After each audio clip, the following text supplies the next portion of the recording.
The Beatles, Yesterday and Today. Album cover milik The Beatles yang bernama Yesterday and Today dirilis pada tahun 1966 dan merupakan salah satu album cover yang paling kontroversial dalam sejarah musik rock pada masanya. Kalian bisa lihat sendiri kalau keempat personil The Beatles tampak mengenakan pakaian penjagal dan juga mereka membawa beberapa potongan daging dan potongan boneka bayi. Jika kalian pertama kali melihat ini, kalian akan merasa ketakutan dengan cover album satu ini. Banyak yang menganggapnya tidak pantas dan terlalu disturbing. Dan juga ada yang bilang kalau hal tersebut dianggap tidak menghormati memorial JFK yang pembunuhannya terjadi 3 tahun sebelumnya.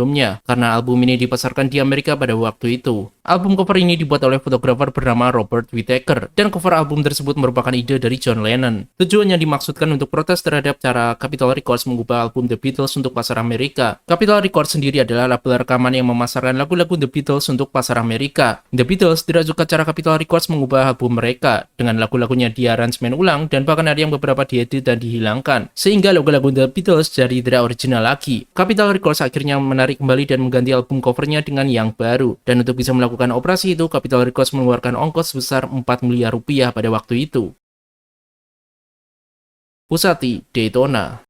Sebuah cover album milik Pusati yang bernama Daytona rilis pada tahun 2018. Cover album ini menjadi sangat kontroversi serta banyak menjadi perbincangan orang-orang. Orang-orang mengkritik dan menganggap hal ini sangat tidak etis. Banyak orang yang kayaknya kagak ngeh dengan cover album satu ini, termasuk aku sendiri. Apakah kalian tahu konteks dari foto cover album ini? Jadi foto ini adalah foto asli kamar mandi milik Whitney Houston yang dipenuhi oleh banyak sekali obat-obatan terlarang. Foto ini diambil pada tahun 2006, di mana pada saat itu Whitney Houston dikatakan dalam fase kecanduan. Whitney Houston adalah salah satu penyanyi yang memiliki lagu best-selling terbaik. Dia dikenal dengan suara vokalnya yang tidak tertandingi. Namun kehidupannya sangat sulit sekali untuk terhindar dari adiksinya dengan obat-obatan terlarang, sampai dia meninggal pada tahun 2012. Dan ternyata Kanye West selaku produser dari album ini telah membayar lisensi untuk foto kamar mandi tersebut sebesar $85.000 atau setara dengan 1,4 miliar rupiah. Banyak orang mengatakan kalau hal ini merupakan hal yang sangat tidak bermoral. Dropping Gristle, 20 Jazz Funk Rage.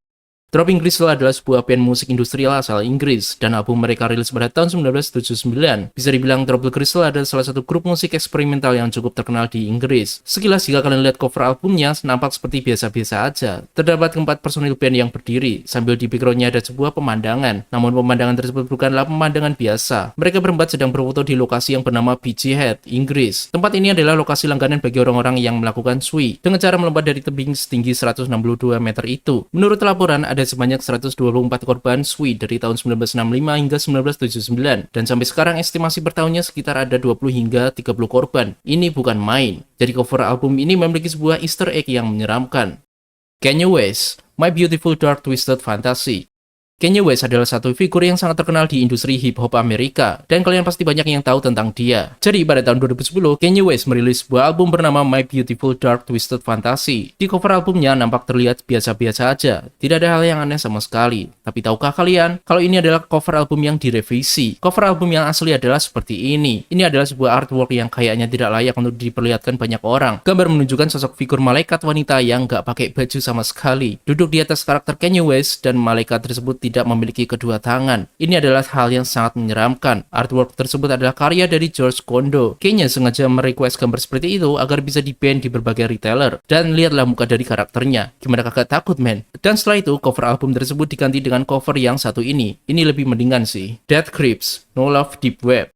Death Grips adalah sebuah band hip-hop eksperimental Amerika yang dibentuk pada tahun 2010 di Sacramento, California. Band ini memiliki genre rap, punk rock, elektronik, noise, dan gaya industrial. Dan mereka merilis sebuah album bernama No Love Deep Web pada tahun 2012. Bisa dibilang ini adalah album kebanggaan mereka. Jadi mereka memikirkan sesuatu, desain cover apa yang cocok untuk cover album ini. Dan mereka memutuskan untuk mendesain cover albumnya seperti ini. Kalian pasti kebingungan benda apa ini. BTW benda hitam itu adalah sensor. Di balik sensor itu adalah sebuah foto terong milik si drummernya. Udah kagak paham lagi ya aing mah. Dan ada tulisan No Love Deep Web di atas terongnya. Kalau kalian penasaran, kalian bisa cek di wiki. Tentu saja hal ini sangat dikritik oleh banyak orang, namun kayaknya para fansnya terima-terima aja. Dan ini adalah cover album yang sangat wise sekali.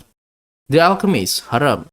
Haram adalah album kolaborasi oleh artis hip-hop Amerika, yakni Armand Hammer dan The Alchemist. Album ini rilis pada tahun 2021, dan album ini diberi nama Haram. Ya, Haram. The Alchemist terkenal dengan style musiknya yang sangat dark dan eksperimental, dan desain cover album yang mereka gunakan adalah Dua kepala babi. Ya, ini serius. Literally, dua kepala babi dijadikan cover album haram ini. Dan di cover belakangnya juga ada foto seseorang yang sedang memotong daging babi. Kemudian cover album tersebut dikecam oleh organisasi perlindungan hewan bernama PETA. Dan PETA langsung menyuruh The Alchemist untuk segera mengganti cover albumnya. Meskipun begitu, ini adalah cover album yang sangat bikin shock orang-orang. Dan pastinya para animal lover akan benar-benar marah jika melihat ini. Korn.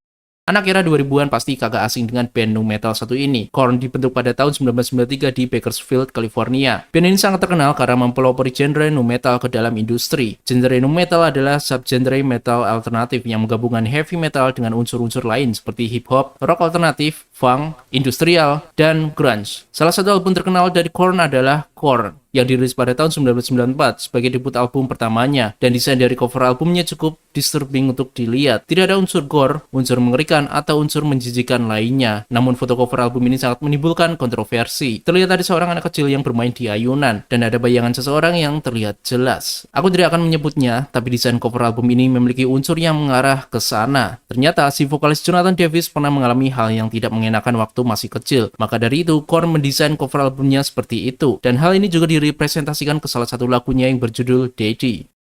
NoFX, Heavy Petting Zoo. Ini adalah desain cover album yang sangat menjijikan, dan ini benar-benar tidak layak untuk dijadikan barang komersial. Kita akan bahas bandnya terlebih dahulu. NoFX adalah band punk rock yang dibentuk di Los Angeles pada tahun 1983. Kesuksesan NoFX di kancah musik arus utama bertepatan dengan meningkatnya minat terhadap punk rock selama tahun 1990-an, dan Heavy Petting Zoo adalah albumnya yang ke-6, yang rilis pada tahun 1996. Desain dari cover album ini benar-benar kelewat batas. Aku akan coba jelaskan ke kalian dengan hati-hati. Jadi di cover tersebut ada seorang pria yang lagi meraba-raba kepada si kambing, dan tangan si pria itu menyentuh wilayah sensitifnya. Di cover kedua tidak kalah menjijikannya. Di cover kedua ini si pria dan si kambing melakukan 69. Pokoknya neraka menunggu mulai. Tujuan dari semua ini hanyalah murni untuk shock value dan joke belaka. Karena hal ini, distribusi rekaman album ini dilarang di Jerman karena mengandung Zoo, Chumbawamba, Anarchy. Chumbawamba adalah grup band asal Inggris yang dibentuk pada tahun 1982. Mereka paling dikenal karena single mereka pada tahun 1997, Tub Thumping, yang dinominasikan untuk single Inggris terbaik di Brit Awards 1998. Kecenderungan politik anarko-komunis mereka membuat mereka memiliki sikap yang tidak sopan terhadap otoritas, dan menganut berbagai macam tujuan politik dan sosial termasuk hak-hak binatang dan anti kekerasan dan perang. Genre grup musik ini adalah anarko-punk, alternatif rock, pop, folk, dan alternative dance. Mereka merilis album ke-6 mereka yang bernama Anarchy pada tahun 1994, dan desain cover album ini sangat what the fuck sekali, men. Tidak mungkin aku menunjukkan foto ini ke YouTube. Jadi foto cover album ini menunjukkan bayi yang benar-benar keluar dari proses persalinan. Aku nggak tahu lagi harus berkomentar apa. Menurut Chumbawamba, cover album ini melambangkan harapan, kelahiran baru, dan bibit kehidupan. Tapi ya, emangnya nggak ada foto lain gitu selain foto ini. Acid Bath, When the Kite String Pops. Acid Bath terbentuk pada tahun 1991 di Louisiana. When the Kite String Pops adalah debut album band sludge metal asal Amerika yang bernama Acid Bath, dirilis pada 8 Agustus 1994. Album ini dianggap sebagai album klasik underground dan contoh awal sludge metal. Di cover albumnya terdapat sebuah lukisan sosok badut yang sangat creepy. Jika dilihat dari senyumannya, badut ini seperti seseorang yang tidak biasa. Sekilas tidak ada hal yang aneh sama sekali dengan cover album ini. Tidak ada foto gore, foto menjijikan, foto NSFW, dan lain-lain. Tapi tahukah kalian, karakter badut tersebut bukanlah sembarang badut. Badut itu adalah Pogo the Clown, atau nama aslinya adalah John Wayne Gacy. John Wayne Gacy adalah seorang serial killer yang telah memakan korban sebanyak 33 korban pada tahun 1972 hingga 1978. Pogo the Clown adalah alter egonya, dan lukisan badut tersebut adalah hasil karya seni buatan John Wayne Gacy sendiri. Kalian bisa lihat sendiri tanda tangannya. Dia dieksekusi mati pada tahun 1994. John Wayne Gacy tidak hanya melakukan pembunuhan, tapi dia juga melakukan pemer kepada 33 korbannya yang mayoritas adalah remaja dan pemuda laki-laki. Sebuah foto lukisan yang benar-benar memiliki backstory mengerikan di baliknya. Big Black, Headache. Big Black adalah band punk rock Amerika dari Evanston, Illinois, yang aktif dari tahun 1981 hingga 1987. Ini adalah sebuah grup band yang mungkin kalian akan ketakutan mendengar liriknya, karena band ini menggunakan beberapa lirik yang sangat eksplisit sekali. Lirik di beberapa lagunya mengandung unsur pembunuhan, pemer, pembakaran properti, rasisme, misogini, dan bahkan CP. Inspirasi lagu macam apa ini, cok? Jadi seolah-olah fanbase dari band ini adalah para kalangan psikopat dah. Sampai pada tahun 1987, mereka merilis album bernama Headache, dan ini adalah cover album sangat what the fuck sekali, men. Man. Jadi ada 3 jenis cover album. Yang satu ini adalah cover alternatif yang menunjukkan gambar sketsa kepala seseorang yang tidak karuan. Ini sebenarnya masih aman sih, tapi aku terpaksa sensor buat jaga-jaga. Kadang YouTube suka ngaco. Dan ini adalah original cover albumnya. Aku harap kalian jangan pernah lihat ini. Jadi ini adalah kepala seseorang yang bentukannya hancur. Ya, cuma itu doang. Di cover album versi limited edition lebih parah lagi, menunjukkan foto kepala tadi. Tapi yang ini split jadi 2. Ini sebenarnya grup band atau grup psikopat sih anjing. Ini cover album ngeri banget dah pokoknya. Jadi itulah beberapa list tentang cover album band yang sangat disturbing dan mengerikan. Ini masih belum seberapa. Sebenarnya ada banyak sekali jumlah listnya, dan masih ada yang lebih horor dan mengerikan dari list ini. Sebenarnya ini adalah konten iceberg tentang cover album band yang disturbing. Di satu sisi konten ini aku jadikan tes ombak, apakah konten seperti ini aman atau tidak. Jika konten ini aman-aman saja, maka aku akan bikin part 2-nya nanti. Konten-konten gore dan NSFW, here we go again.